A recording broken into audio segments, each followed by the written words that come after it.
เพื่อรับประกันความอุดมสมบูรณ์ของระบบนิเวศทั้งเป็นการฟื้นฟูปกปักรักษาอนุรักษ์ป่าไม้สัตว์น้ำสัตว์ป่าให้มีความอุดมสมบูรณ์และบ่มีวันบกแห้งดังนั้นในวันที่ 4 มิถุนายน 2014 นี้โรงการกสิกรรมป่าไม้เมืองสมวยแขวงสะระวันได้จัดพิธีปลูกต้นไม้เนื่องในโอกาสวันปลูกต้นไม้แห่งชาติและวันเด็กน้อยสากล 1 มิถุนายน 2014 โดยให้เกียรติเข้าร่วมของฐานทองดีจันทวงศ์ห้องหัวหน้าแผนกกสิกรรมป่าไม้แขวงสะระวันมีการนำขันเมืองกลุ่มบ้านอำนาจการปกครองพร้อมด้วยน้องน้อยเยาวชนเข้าร่วมในพิธีก็ได้มีการแสดงกิจกรรมถามตอบความรู้วิทยาศาสตร์เกี่ยวกับความสำคัญของการปลูกต้นไม้ผลหายของการตัดไม้ทำลายป่ามีการแสดงศิลปะวรรณคดีทดสอบความสามารถของน้องน้อยเยาวชนแจกจ่ายข้าวนมให้กับเด็กจากนั้นการนำแผนกกสิกรรมป่าไม้แขวงการนำเมืองกลุ่มบ้านอำนาจการปกครองและน้องน้อยเยาวชนก็ได้ร่วมกันปลูกต้นไม้ในบริเวณห้องการกสิกรรมป่าไม้เมืองสมวย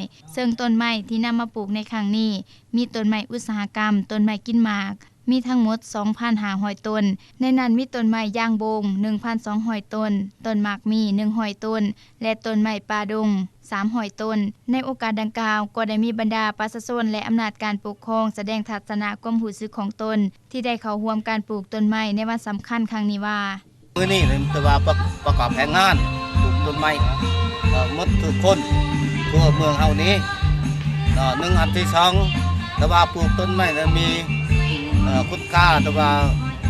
ของประชาชน